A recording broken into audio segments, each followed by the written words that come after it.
It's Latin Heritage Month! And as someone who is trying to connect with my Hispanic roots, I thought it would be fun to make some fall-themed Hispanic treats. Now, there's nothing like some pan dulce and champurrado on a cold fall day. So I wish that these recipes were in the family, but I am third generation here in America, so you know, I don't got none of that. So I'll be linking the recipes that I'm following in the description. The first thing that we're gonna start off with is a pumpkin concha. If you have no idea what a concha is, it's called pan dulce, which means sweet bread. It is divine, but I've never had a pumpkin concha. And I've seen a lot of recipes on TikTok floating around, getting that pumpkin season going on. So since this one needs a little bit of time to rise, we're starting off with this one. To start, we're gonna get our packet of yeast and add it to half a cup of warm milk. And then also put in a pinch of sugar. And then we gotta let that rest for 5 to 10 minutes. Now in my mixer, I'm gonna add in my flour, sugar, salt, cinnamon, nutmeg, and cloves. And then we're just gonna whisk it around. Next, we're gonna grab our yeast mixture and add that along with our pumpkin puree, eggs, and softened butter. Then I'm gonna grab my little kneading attachment and then we're gonna just knead it for 5 minutes. It already smells so good. And now for the hard part, the waiting. I have a grease bowl here and we need to cover the dough, let it rise for about an hour to an hour and a half. Let's see how our dough has risen. Look at that. Wow. Let's give it a nice little punch. Say hello to my little friend. I like doing that. All right, so I'm gonna split the dough in half and we're gonna roll it into 12 balls, but I'm just gonna work with this half first. Look at how cute the little baby concha. Okay, so then we cover them up and let them rise for another 45. Okay, so now for the sugar coating that goes on top, we're gonna mix our butter, powdered sugar, flour, cinnamon, and pumpkin pie spice. Okay, so then we're gonna divide it. Since this is pumpkin, I want it to look like a little pumpkin, so I'm gonna do a majority of it orange and then a little bit of it green for the stem. All right, it's way easier to just mix it with your hands, even though I got a little orange on my hands, but this is really satisfying to do. This is like a really great Play-Doh, but it's edible. So now that we got our orange, let's check out our dough. Ooh. So then I'm just gonna divide this into 12 different pieces, so I make sure that I have enough for each concha. Okay, this is for the little one. I'm gonna go right here. Then I'll show you what we're gonna do. I have my little concha cutter right here, and this is how you get the shape. So you just press it on top, and then we're gonna grab a little bit of our green, and we're gonna make a little stem out of it for the little pumpkin. Let's see, the top of the pumpkin, I guess. That's gonna be so cute. Okay, got my work cut out for me.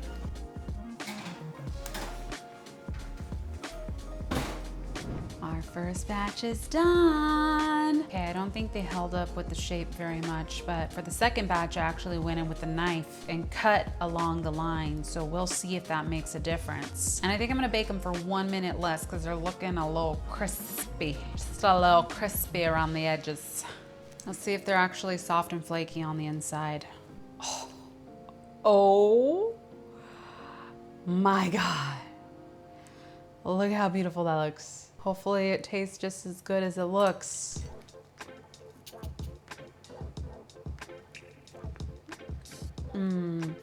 Oh my gosh, the pumpkin. Wow. She's speechless. A lot of flavors. Oh my gosh, this is fall. This is autumn. This with a cup of coffee, you dip it in. I'm gonna be making this more. I'll be making some more in my household.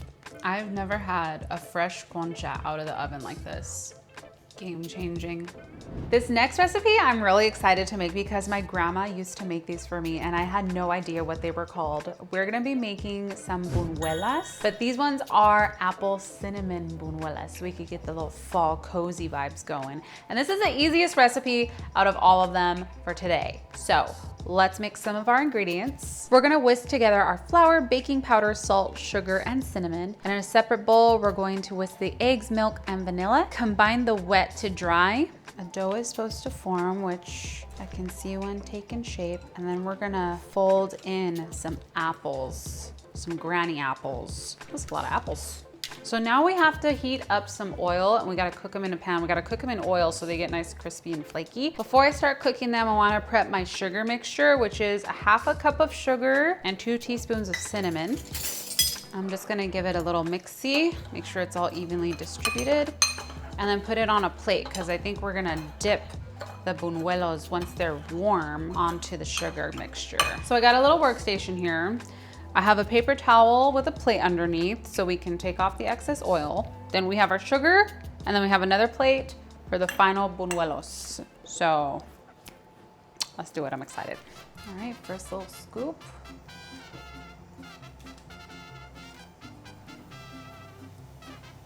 Okay, it's looking very crispy, so I'm gonna attempt to flip it. Oh, that looks burnt. That does not look like how grandma's bunuelos looks. That looks crispy. Let's pat off the oil, put it in my sugar. Maybe I gotta leave more oil on? Yeah. All right. Like pancakes, right? These are not the bunuelos that I remember Gmo making. I don't know what these are, but I hope they're good. The first one was a little crispy. She was a little crispy. So this one, we took her off quicker. She looks a lot better. Didn't take as much oil off, so the sugar stuck a lot more. So let's taste it. I'm hoping it's crispy. Let's break into it. Still very hot. Oh. Looks pretty good. Okay, let's try it out.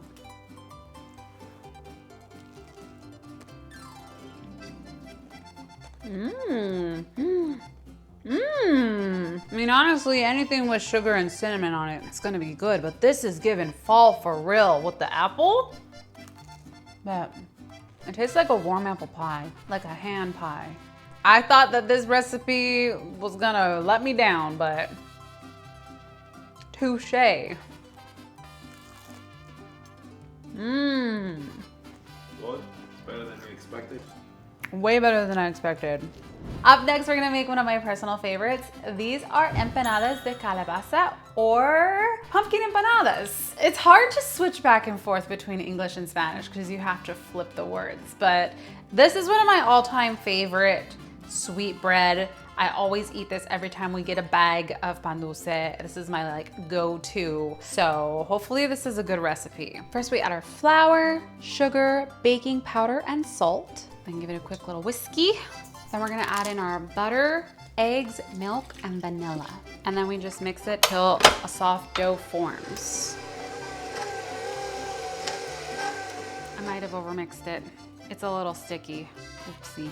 I have a bowl here prepared with some spray, and then we're just gonna set it in here and let it rise for 20 minutes.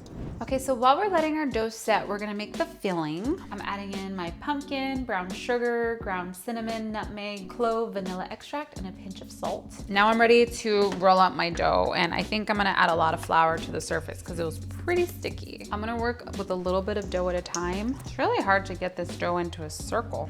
Maybe next time I gotta roll it into a ball first. All right, so I was troubleshooting a bit, figured out how to make it. Grab a little piece about this size, and then you wanna put it on your surface. You're just gonna pat it. I floured the surface so it just rolls easier and stays in a circle. And then just roll it out. Then put your filling, and then grab it from the sides, kind of stretch it, and close. And then with your fork, kind of get it in the flour so it doesn't stick to the dough because it's pretty sticky.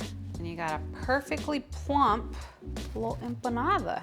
Don't worry, it takes some time. These are my first one, a little rough around the edges. All right, so I'm just gonna give these a couple holes and then we're gonna bake them. They're done. They're a lot plumper. These were the smaller ones, the nicer looking ones that I made, and they plumped up. So I will say right off the bat, I feel like the dough is a little bit too white. When you go to the panaderia, it has like more of like a brown look to to it. So I still, you know, maybe I'll look for a new recipe for the dough. See how it tastes. Should we cut into it? Ooh. Oh, look at that yummy goodness.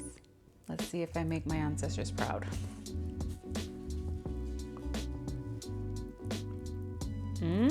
Oh, very hot still.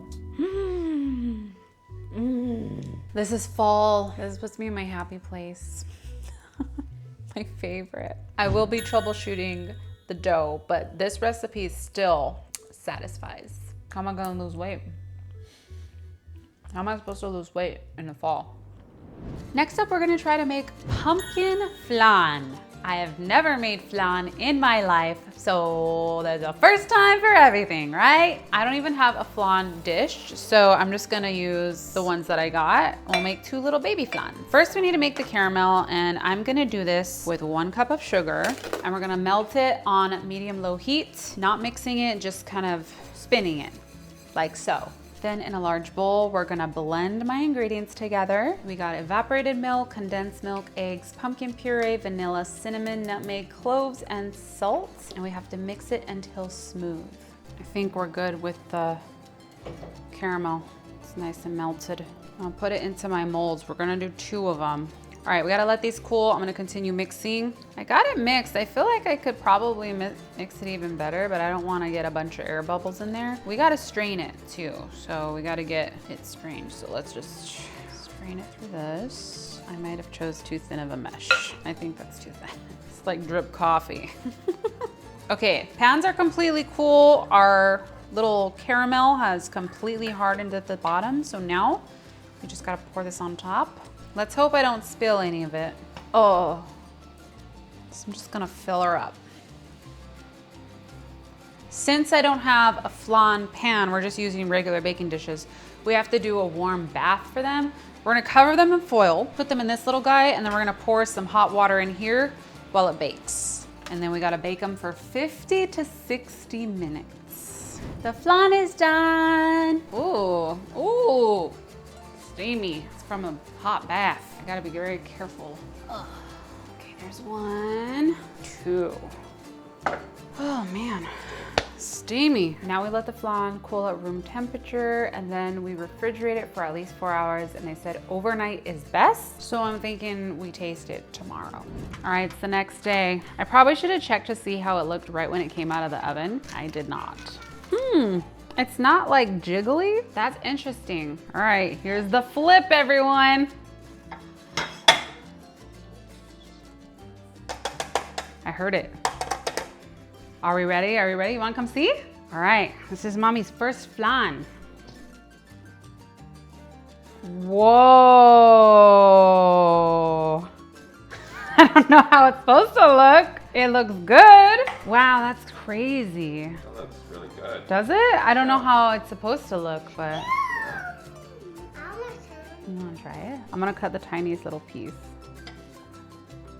It's a baby flan. That looks pretty good to me. Littlest piece of flan. It's so cute. All right, you ready? We're gonna try it at the same time. Ready? Cheers.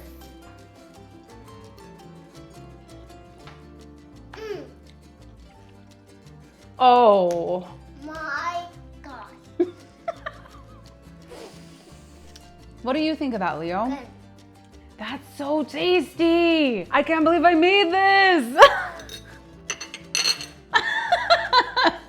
I've never had pumpkin flan before, but the spices, like, it's perfect. Okay, make sure to hold it, eat it. Wow, I like it. Yeah, me too. It reminds me of something. It reminds me of pumpkin pie, but with like a different consistency. It has like the taste of a pumpkin pie. Well, that completes all of the recipes for today's video. If you wanna see more baking, make sure to check out this video right here. And if you wanna check out our merch, I'm actually wearing one of our shirts. We're having a discount for Halloween, so head on over to icecupweek.com. Thanks so much for watching. I'll see you all later. Bye-bye.